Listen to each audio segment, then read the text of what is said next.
En los márgenes silenciosos de Blackwood Creek, donde las casas parecen cansadas y los faroles parpadean sin motivo, existe un teléfono público que desafía toda lógica. Lleva décadas sin servicio, sin cables, sin mantenimiento, pero los vecinos aseguran que nunca dejó de llamar. No es un aparato olvidado, es una frontera, una puerta que nadie pidió abrir. La gente del barrio lo llama simplemente el 6A, por la placa oxidada que cuelga bajo el auricular. A primera vista, es solo una cabina destruida por el tiempo, cubierta de grafitis y polvo. Sin embargo, quienes viven cerca saben que algo dentro de ese cascarón metálico parece escuchar, esperar y algunas noches decidir llamar a alguien específico. Las primeras historias surgieron lentamente, como rumores tímidos que nadie quería admitir en voz alta. Una señora mayor que escuchaba timbres imposibles desde su cocina, un repartidor que sentía vibraciones en el aire antes de doblar la esquina, adolescentes que bromeaban sobre desafíos nocturnos, aunque ninguno se atrevía realmente a tocar el auricular. Todos fingían no creer. Y sin embargo, cada otoño, especialmente cerca de Halloween, los testimonios se multiplicaban. Era como si algo despertara en esa época, como si la cabina encontrara una especie de energía perdida para volver a comunicarse. Aunque comunicarse no es exactamente la palabra correcta. Lo que hacía el 6A parecía más una insistencia, una necesidad, casi un llamado desesperado. Antes de continuar, quiero preguntarte algo a ti, que estás escuchando esta historia ahora. ¿Desde qué ciudad y país nos acompañas esta noche? Déjalo en los comentarios. Me ayuda a entender hasta dónde viajan estas historias y quiénes están dispuestos a enfrentarlas. Ahora sí, volvamos al origen del fenómeno que inquietó a todo Blackwood Creek. Marjorie O'Neill fue la primera en dejar constancia escrita de lo que ocurría. Una mujer solitaria, acostumbrada a registrar cualquier detalle extraño en su cuaderno. Una noche, mientras lavaba su taza de té, escuchó claramente un teléfono sonando en la calle. Supo, sin mirar, que provenía del 6A, y supo también que ese teléfono llevaba años muerto. Su entrada en el cuaderno decía que el sonido no era un recuerdo ni un sueño, sino algo real que atravesaba la ventana cerrada. Lo más inquietante es que describió una secuencia repetitiva, como un código. Marjorie evitó hablar con los vecinos por miedo a parecer confundida, pero la repetición del fenómeno la convenció de que algo quería ser oído. El segundo rumor llegó de un conductor nocturno que pasaba varias veces por la zona. Afirmaba que siempre escuchaba el teléfono unos segundos antes de ver la cabina, como si el sonido se adelantara a su llegada. Decía que Blackwood Creek tenía un eco propio, uno que parecía anticipar los pasos de quienes pasaban demasiado tarde. Los adolescentes también moldearon su versión de los hechos, mezclando verdad y exageración. Comentaban que si uno pronunciaba su nombre completo frente al 6A a medianoche, algo respondía desde dentro. Ninguno podía demostrarlo, por supuesto, pero todos repetían historias que no podían rastrear. Historias que no querían aceptar como reales, pero tampoco podían descartar. El punto de quiebre ocurrió cuando alguien decidió responder. El primero fue Elliot Marsh, un vigilante nocturno que trabajaba cerca de la cabina.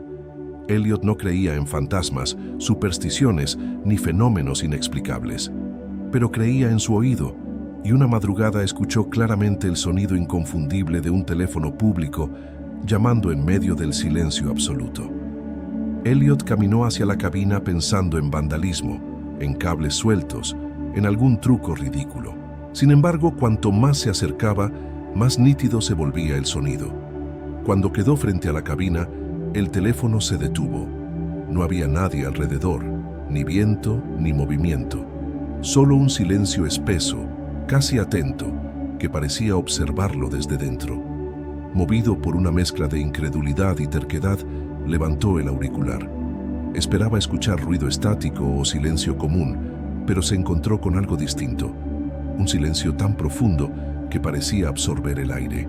Elliot sintió que el plástico del auricular tenía una vibración sutil, como si algo vivo se moviera bajo su superficie. Entonces ocurrió lo imposible. Una voz dijo su nombre. No parecía humana.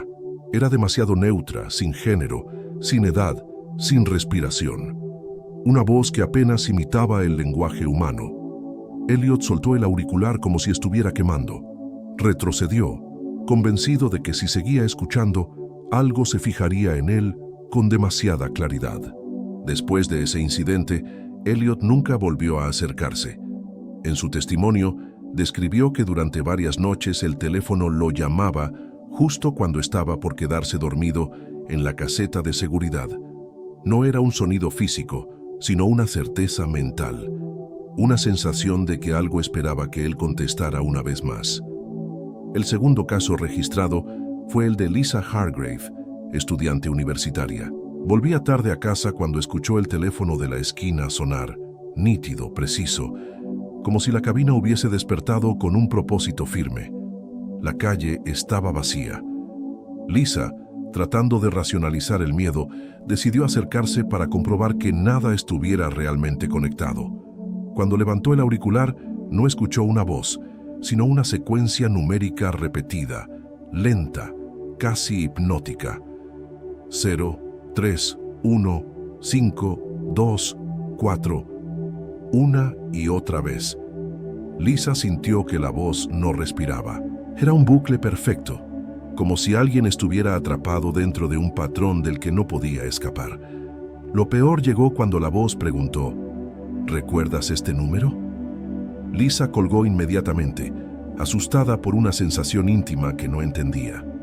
Horas después, al revisar una foto antigua de su infancia, descubrió la misma secuencia escrita en una etiqueta pegada sobre el teléfono de disco que había en su casa cuando era niña.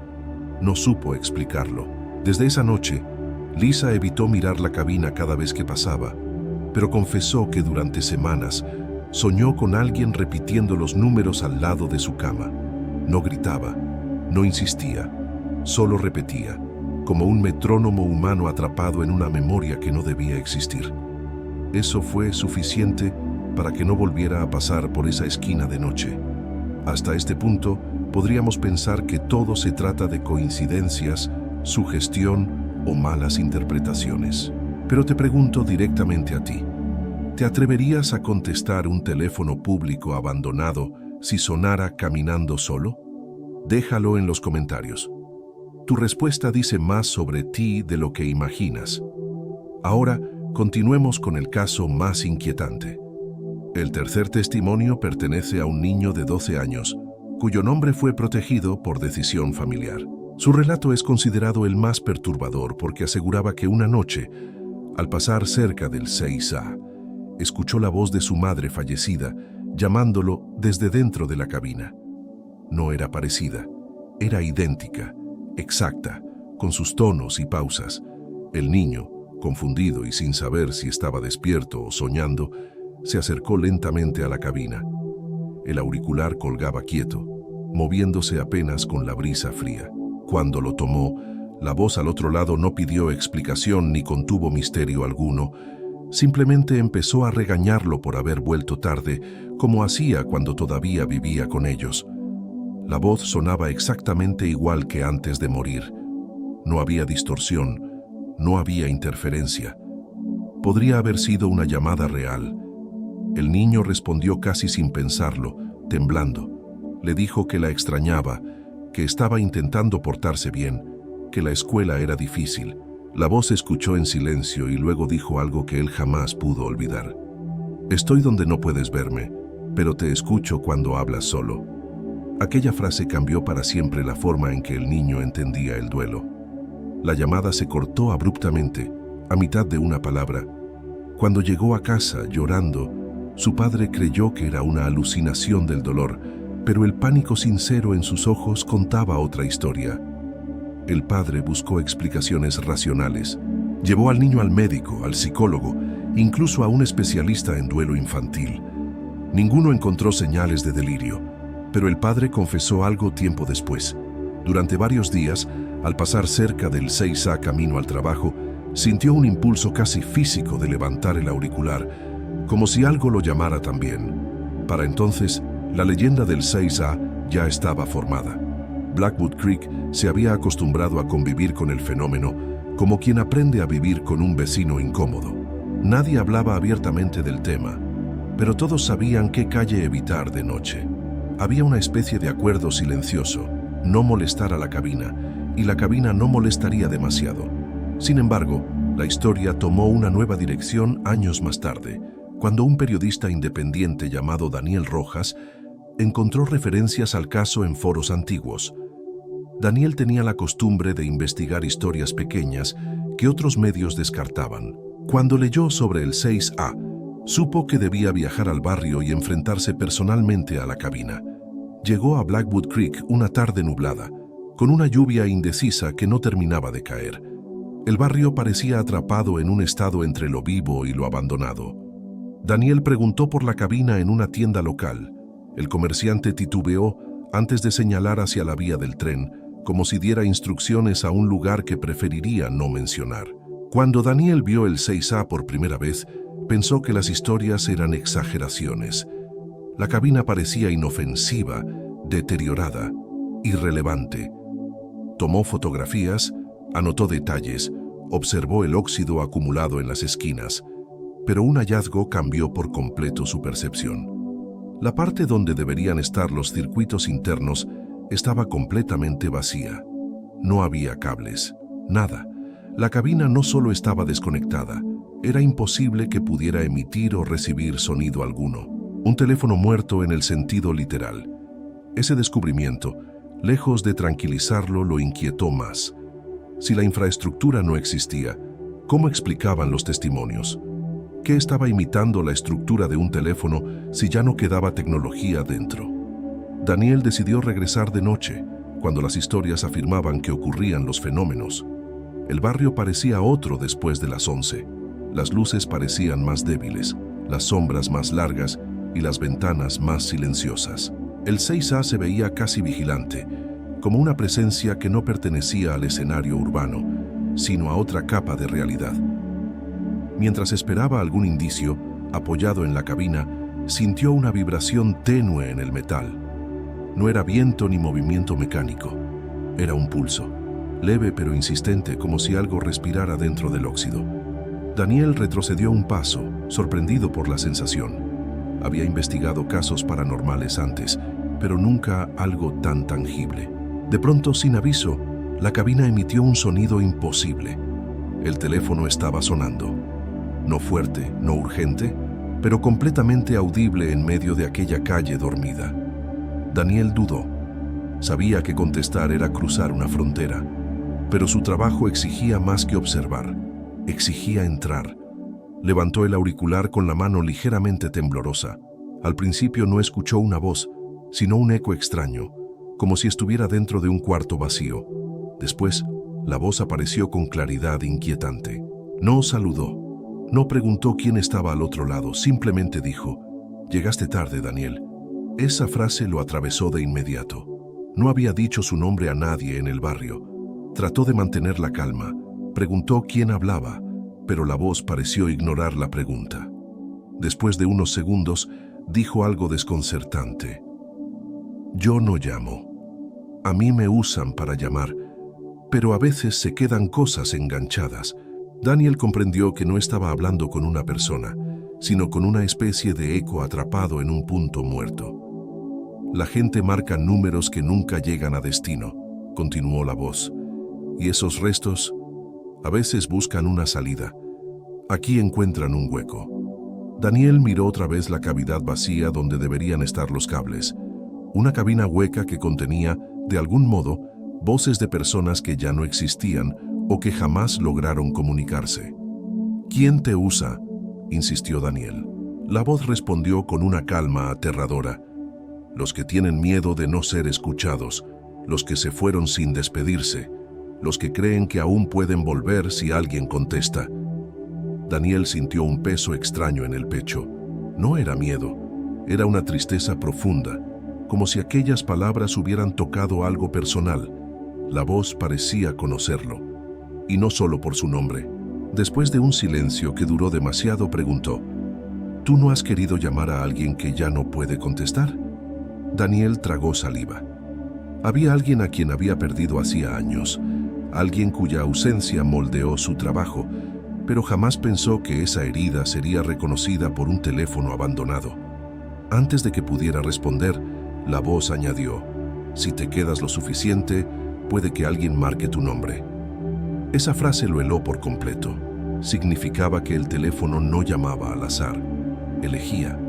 O peor aún, respondía a llamadas que provenían de lugares donde el tiempo no transcurre como aquí. Daniel colgó, no porque quisiera terminar la conversación, sino porque sintió que, si seguía, algo del otro lado notaría demasiada atención en él. Se alejó con pasos rápidos. No corrió, pero tampoco se permitió mirar atrás. Días después, confesó que la voz no sonaba malévola, sonaba perdida, atrapada y desesperada por ser recordada. Antes de continuar con los acontecimientos finales, quiero hacerte una pregunta directa. ¿Crees que las voces que se atrapan entre mundos realmente buscan ayuda o solo buscan compañía? Dímelo en los comentarios. Saber tu perspectiva me ayuda a entender cómo percibes estas historias. Ahora sí, sigamos con lo que Daniel descubrió después de esa llamada. Los días siguientes, Daniel intentó tratar la experiencia como material de trabajo. Se encerró en la habitación alquilada y comenzó a revisar archivos digitales, noticias antiguas, registros de emergencia. Buscaba cualquier prueba de que el 6A hubiera sido escenario de algo grave. Accidentes, llamadas de auxilio fallidas, desapariciones vinculadas a esa esquina específica. En los registros de la compañía telefónica encontró algo inquietante. Durante los años 90, el 6A concentró un número inusual de llamadas interrumpidas a servicios de emergencia. Llamadas que duraban pocos segundos, cortadas bruscamente. Varias de ellas ocurrieron durante noches de tormenta, cuando la vía del tren era especialmente peligrosa. Una anotación interna mencionaba un incidente concreto. Una madre que intentó llamar a emergencias porque su hijo no regresaba de la escuela. La línea se cortó 3 veces desde esa cabina antes de que pudiera comunicarse desde otra. Horas más tarde, encontraron al niño cerca de las vías, inconsciente pero con vida. Sobrevivió, pero la llamada quedó registrada como fallida. Había más. Una noche de invierno, alguien marcó el número de emergencias desde el 6A y solo alcanzó a decir: «No me oye, no me oye», antes de que la comunicación muriera. Nadie identificó al llamante. No hubo denuncia vinculada, solo esa frase solitaria, archivada digitalmente, como un eco atrapado en un sistema que jamás devolvió respuesta. Cuanto más leía, más claro se hacía un patrón. El 6A había sido un punto recurrente de intentos de contacto en situaciones de miedo extremo. Gente que necesitaba desesperadamente ser escuchada, pero que, por fallos técnicos o por mala suerte, no conseguía completar la llamada. Eran restos de conversaciones nunca terminadas, emociones suspendidas en un corte abrupto. Daniel empezó a pensar en la posibilidad de que lo que hablara a través de la cabina no fuera una entidad única, sino una mezcla de fragmentos, voces superpuestas, dolores inconclusos, palabras que nunca llegaron a su destinatario. Un sedimento de intentos fallidos de conexión que, de algún modo, encontraron una forma de reorganizarse en algo coherente. Decidió entrevistar discretamente a más vecinos. Muchos evitaron el tema. Algunos fingieron no saber de qué hablaba. Pero hubo otros que, con la condición de no ser grabados, admitieron escuchar a veces un timbre fantasma cuando el barrio parecía quedar en pausa. Ninguno quiso acercarse a la cabina después de caer la noche. Era una regla tácita. Un hombre mayor resumió la lógica del barrio en una frase: «Ese teléfono pertenece a los que ya no tienen a quién llamar, no a nosotros». Para Daniel, aquella explicación parecía una renuncia, una aceptación fatalista. Para los habitantes, en cambio, era una frontera clara. Si respetaban el territorio de las voces respetarían el suyo. Quiero hacerte una pregunta ahora, antes de avanzar hacia lo que Daniel vivió la última noche en Blackwood Creek. Si pudieras hacer una llamada más a alguien que ya no está, sabiendo que quizá algo respondería desde un lugar desconocido, ¿lo harías? Déjalo en los comentarios. Tu respuesta define cómo te relacionas con esta historia. Mientras le daba vueltas a esa idea, Daniel volvió a la cabina una tercera noche. Esta vez no quería provocar, solo observar. Llevaba una grabadora, pero decidió no encenderla aún. Había aprendido que no todo se puede capturar sin consecuencias. Se limitó a apoyar la espalda en el vidrio sucio y cerrar los ojos, escuchando el barrio respirar. El silencio se fue volviendo espeso, pesado, como si la temperatura hubiera bajado solo alrededor de la cabina. Daniel sintió que estaba siendo incluido en algo, como si hubiera cruzado una línea invisible. El teléfono no sonaba, pero la sensación de espera era casi insoportable, como antes de una confesión o de una noticia que nadie quiere recibir. Pasados unos minutos, se dio cuenta de que había cometido un error. Había dejado su propio móvil en modo sonido. De pronto, vibró con una notificación cualquiera, rompiendo la atmósfera. En ese instante exacto, el auricular del 6A se movió por sí solo, apenas unos centímetros, como si una mano invisible hubiera intentado levantarlo sin fuerza suficiente. Daniel sintió un impulso instintivo de ayudar a esa mano inexistente. Levantó él mismo el auricular y lo llevó al oído. Esta vez el silencio inicial fue más corto. La voz surgió casi de inmediato, pero con un matiz diferente. Sonaba menos neutra, más cercana a algo humano, aunque todavía había algo artificial en su ritmo. «Aprendiste rápido», dijo la voz. «Volviste sin burlarte». El periodista tragó saliva. Preguntó qué era exactamente lo que hablaba con él. La respuesta fue una evasión. «Soy lo que quedó cuando las llamadas no llegaron». La frase contenía una tristeza extraña, una acumulación de finales abruptos que nunca se transformaron en duelo ni en consuelo. Daniel quiso saber por qué el teléfono parecía elegir a ciertas personas. ¿Por qué Elliot? ¿Por qué Lisa? ¿Por qué aquel niño? La voz respondió lenta. «No elijo yo. Se alinean cosas. Miedo, pérdida, memoria. Entonces alguien marca sin saberlo, desde donde ya no hay aparatos, y lo que queda busca resonancia en quien pasa cerca. Cuando contestan», continuó, «por un instante se abre algo que ya no debería abrirse. Ellos vuelven a escuchar una voz que aman o temen. Yo solo soy el pasillo». Aquella descripción de sí mismo como pasillo estremeció a Daniel. No estaba hablando con un fantasma clásico, sino con un mecanismo extraño que mezclaba tecnología, ausencia y deseo. El periodista sintió que había una pregunta que no podía evitar. ¿Alguna de esas voces se queda pegada a quien contesta? El silencio que siguió fue largo, incómodo. Finalmente la respuesta llegó. A veces, cuando el que contesta no quiere colgar, cuando ninguno acepta que la llamada terminó. Esa frase cayó como una sentencia, más que como explicación. Desde entonces, Daniel empezó a notar un detalle inquietante en los testimonios. Elliot no soportaba el sonido de timbres. Lisa evitaba secuencias numéricas repetitivas. El niño no dormía sin ruido de fondo, para no escuchar la voz de su madre en el silencio. No habían sido simples oyentes. Llevaban consigo algo que la llamada dejó adherido. Mientras procesaba todo esto, la voz cambió de tema sin transición clara. «Si quieres entender realmente lo que soy, tienes que quedarte más tiempo. Dejar que alguien marque tu nombre desde donde yo no alcanzo a ver». Daniel sintió que el aire se hacía más frío. Por primera vez, percibió claramente un peligro personal, más allá del interés periodístico. Aquella noche, colgó antes de que la voz terminara la frase. No por valentía, sino por instinto de preservación. Se alejó de la cabina con la sensación de llevar el eco de esa conversación pegado a la piel. Entendió que si volvía una vez más, ya no sería como investigador, sino como participante directo del fenómeno. Los días siguientes, Daniel intentó alejarse del caso. Paseó por otras calles, visitó otros barrios, trató de ocuparse en historias más simples, pero cada vez que tomaba su propio teléfono móvil, recordaba la frase: «Algún día, alguien marcará tu nombre». Aquello no era una metáfora poética.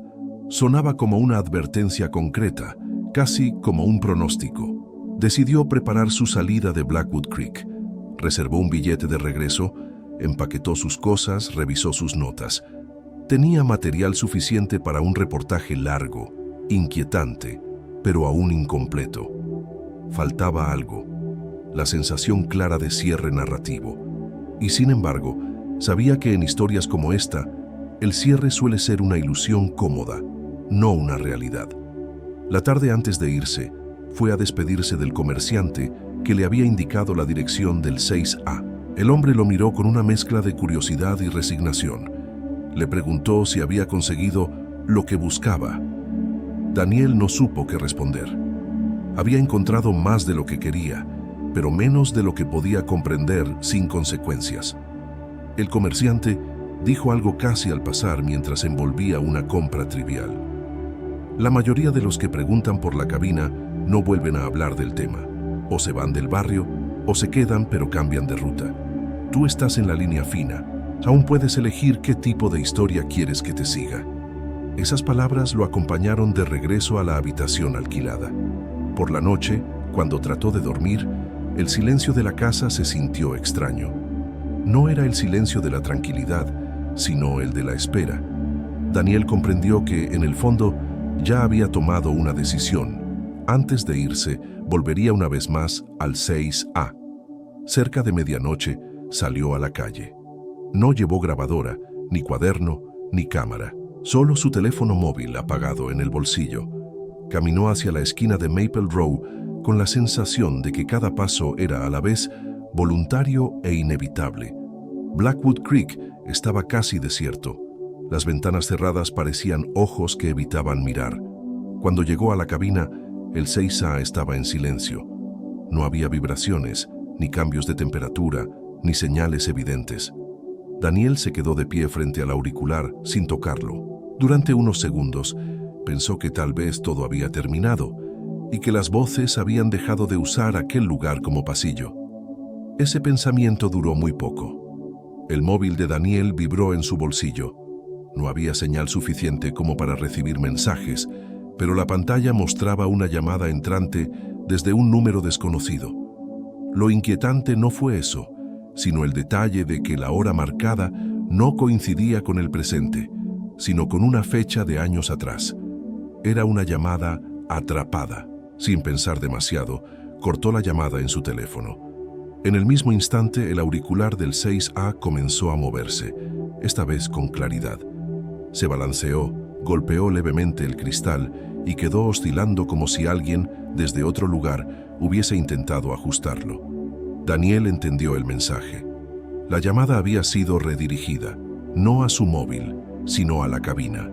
Tomó el auricular, no por valentía, sino porque supo que, si no lo hacía, esa llamada seguiría buscándolo de una forma u otra. Cuando lo llevó a la oreja, escuchó algo distinto a todas las veces anteriores. Respiración humana, temblorosa, como la de alguien que lleva tiempo llorando. Luego, una voz que no escuchaba desde hacía años pronunció su nombre. Era la voz de su hermana, fallecida en un accidente de tráfico mucho tiempo atrás. No había error posible. El modo de decir su nombre, las pausas, la mezcla de cariño y reproche, todo era idéntico. Daniel sintió que el peso del auricular aumentaba. El barrio desapareció por completo. Solo existían esa voz y el espacio entre ambas orillas. Ella no habló de la muerte, ni de lugares luminosos, ni de explicaciones metafísicas. Habló de cosas simples, de la última conversación que no tuvieron, del mensaje que él nunca respondió, del silencio que quedó después del accidente. Le dijo que había intentado llamarlo aquel día, pero no tuvo tiempo. Ahora, decía, por fin la llamada se completaba. Daniel lloró en silencio, apretando el auricular con fuerza. Le pidió perdón por no haber respondido antes, por haberse perdido en su trabajo, por usar la investigación de otros dolores como escapatoria del suyo. La voz lo escuchó con una paciencia infinita. No lo absolvió ni lo condenó, solo confirmó algo. Te escucho ahora. Eso era todo lo que quería. En medio de aquel intercambio imposible, otra cosa se hizo evidente. El tono de la voz de su hermana empezaba a mezclarse con otros matices, casi imperceptibles, como si detrás de ella hubiera más presencias, más ecos esperando su turno. No eran palabras claras, sino una multitud de intenciones, de frases abortadas, de llamadas nunca atendidas. La voz le pidió una sola cosa, que supiera cuándo colgar. «Si no cuelgas, no voy a ser solo yo», dijo, «y entonces no sabrás con quién hablas». Daniel comprendió que la llamada no era un regalo sin riesgo. Era una puerta abierta a algo mucho más vasto, algo que usaría su dolor como anclaje para otras presencias. Quiero preguntarte algo ahora, mientras imaginas esa escena.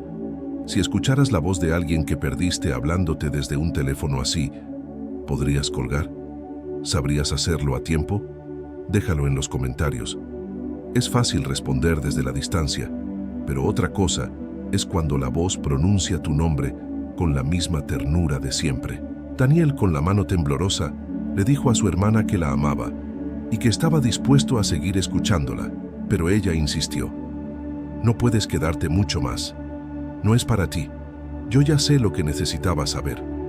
Hubo una última pausa, cargada de todo lo que nunca se dijeron. Después, una frase final. «Ahora sí, cuelga». Él dudó unos segundos que le parecieron siglos. Sabía que, si desobedecía, si se quedaba enganchado a esa línea imposible, algo se aferraría a él desde el otro lado. Finalmente, con un esfuerzo casi físico, separó el auricular de su oído y lo colgó. El sonido del plástico al encajar en su lugar fue brutal, definitivo. El barrio recuperó su sonido normal de inmediato. Un perro ladró a lo lejos. Pasó un coche con música baja. La noche volvió a ser solo noche. El 6A permaneció quieto, inmóvil, como si nada hubiera ocurrido. Daniel se dio cuenta de que estaba respirando demasiado rápido, como si hubiera corrido. No se dio vuelta al alejarse. Esa fue la última vez que se acercó a la cabina. Abandonó Blackwood Creek al día siguiente, llevando consigo un reportaje y algo más difícil de nombrar: la certeza de que ciertas llamadas no deberían ser posibles, pero lo son. Lo que decidió escribir después ya no fue solo una investigación, sino una advertencia para quienes juegan con la ausencia. Con el tiempo, el reportaje de Daniel circuló en pequeños círculos, foros especializados y canales que se dedican a recoger historias de frontera. Algunos lo tomaron como ficción, otros como testimonio genuino. En Blackwood Creek, en cambio, casi nadie lo leyó. No porque no pudieran, sino porque preferían seguir llamando a todo aquello cosas que mejor no remover. El 6A siguió en pie. Las autoridades nunca aprobaron su retiro definitivo. Siempre había algún trámite pendiente, algún presupuesto sin firmar, algún motivo menor para posponer la decisión. En la práctica, la cabina se volvió parte del paisaje, como un árbol torcido o una señal vieja. Nada urgente, pero tampoco algo que nadie quisiera tocar. Los niños que crecieron después de estas historias aprendieron dos cosas al mismo tiempo: que los teléfonos públicos ya no servían para nada y que, aún así, había uno al que no debían acercarse de noche. Las nuevas generaciones heredan miedos como si fueran apellidos. Nadie les explicó todo. Solo bastó con unas pocas frases serias y miradas evasivas. Los más escépticos del barrio repetían que se trataba de sugestión colectiva, de mentes cansadas que proyectan sonidos antiguos sobre objetos viejos. Sin embargo, incluso ellos cambiaban de acera cuando la noche estaba especialmente silenciosa. Una cosa es no creer. Otra muy distinta es probar al límite esa incredulidad frente a algo que podría estar esperando una mínima atención. De vez en cuando aparecieron nuevas historias, menos detalladas, más breves. Alguien que juraba haber escuchado su nombre al pasar. Alguien que sentía el impulso de mirar la cabina como si estuviera siendo observado desde dentro. Ninguno de ellos se quedó lo suficiente para confirmar nada. Aprendieron de los que vinieron antes. A veces, no saber también es protección. En cierto sentido, el 6A se transformó en un espejo discreto. No mostraba rostros, pero sí revelaba algo de quienes se atrevían a acercarse. Qué heridas cargaban, qué voces extrañaban, qué conversaciones jamás completaron. El teléfono no hablaba igual con todos. Parecía adaptarse, elegir el tono justo, la memoria precisa, la falta exacta que dolía más. Porque, más allá de lo paranormal, esta historia trata de algo muy humano, la incapacidad de aceptar que ciertas comunicaciones se cortan para siempre. Nos cuesta tolerar un mensaje sin respuesta, una llamada perdida, un hola que nunca recibe adiós. El 6A solo amplifica esa angustia, dándole forma de voz que regresa cuando ya no debería. En muchos hogares de Blackwood Creek, la gente aprendió a vivir con sus duelos sin pasar por la cabina, velas, fotos, recuerdos discretos, pero siempre existió la tentación silenciosa. ¿Y si una noche escucho algo llamándome desde ahí? ¿Y si la persona que perdí estuviera esperando justo al otro lado de una línea que nunca terminó de caer? Es en esa grieta, entre lo que sabemos que es imposible y lo que necesitamos creer por un instante, donde crecen las leyendas suburbanas. No nacen en castillos ni en bosques malditos, sino en esquinas rotas, en objetos oxidados, en la rutina desgastada de barrios que parecen no merecer historias. Precisamente por eso son los lugares perfectos. El 6A no ofrece respuestas teológicas ni consuelo garantizado. No promete reencuentros, solo fragmentos. No entrega certezas, apenas voces que suenan como quienes ya no están. Pero eso basta para muchos, una frase más, una oportunidad de decir «lo siento», aunque sea a un eco. Un minuto de contacto antes de colgar por fin de verdad. Quiero hacerte otra pregunta, casi final. ¿Crees que es más peligroso responder a algo así? ¿O vivir toda una vida preguntándote qué habrías escuchado si hubieras levantado el auricular? No hay respuesta correcta, solo la vida concreta de cada uno, con sus duelos, sus silencios, sus decisiones que nadie más puede tomar en su lugar. Daniel eligió colgar a tiempo. Elliot eligió alejarse. Lisa eligió evitar números que despiertan memorias dormidas. El niño nunca volvió a pasar solo por aquella esquina. Cada uno pagó un precio distinto por haber contestado. La pregunta, al final, no es si el fenómeno es real, sino si sus consecuencias lo son para quienes se atrevieron a escuchar. En Blackwood Creek se dice que el 6A ahora llama menos, pero nadie puede afirmar si es porque se está apagando o porque ya encontró suficientes ecos con los que trabajar. Tal vez ha aprendido a ser más selectivo. Tal vez ya no necesita llamar tan fuerte, porque quienes deben escucharlo se acercan por voluntad propia, casi atraídos. Si alguna vez visitas un barrio que no es el tuyo y ves un teléfono público viejo, solo, en una esquina demasiado silenciosa, recuerda lo que has escuchado hoy. Puede que sea solo chatarra urbana, puede que no. A veces, los objetos olvidados son los que cargan con las historias que nadie quiso procesar a tiempo. Y si en medio de esa visita, un teléfono que llevas años sin escuchar empieza a sonar, fíjate en algo. ¿Eres el único que lo oye? ¿O todos lo escuchan menos tú? En cualquiera de los dos casos, la elección será tuya. Nadie puede contestar por ti. Nadie puede colgar por ti. Ese es el verdadero terror. Antes de cerrar este expediente suburbano, quiero invitarte a participar en él desde tu propia experiencia. ¿Alguna vez sentiste que algo te llamaba desde un lugar cotidiano, un objeto, una casa, una esquina? Si te pasa o si te pasó, cuéntalo en los comentarios. Quizá tu historia sea la próxima que debamos investigar juntos. Si has llegado hasta aquí, significa que caminas con nosotros por estas calles estrechas, entre casos, archivos y voces que no terminan de irse. Te invito a suscribirte al canal, dejar tu me gusta y compartir este relato con alguien que sepa escuchar. Así estas historias encuentran nuevos oídos y nosotros nuevas pistas. En este espacio no buscamos sustos fáciles ni monstruos evidentes. Buscamos esos puntos ciegos donde lo real y lo imposible se rozan sin que nadie quiera admitirlo. Hoy fue un teléfono público en un suburbio cualquiera. Mañana puede ser una habitación cerrada, un cuaderno encontrado, una grabación sin autor aparente. Los suburbios están llenos de expedientes abiertos. Mientras tanto, si esta noche escuchas un sonido que ya no pertenece a esta época, un timbre viejo, una llamada imposible, un eco eléctrico en una casa donde nadie debería telefonear. Recuerda la historia del 6A. Pregúntate si de verdad necesitas saber quién está al otro lado. Y sobre todo, pregúntate si sabrás colgar a tiempo. Gracias por escuchar esta leyenda suburbana de Blackwood Creek. Ahora te toca a ti. Cuéntame desde qué lugar del mundo has acompañado este caso.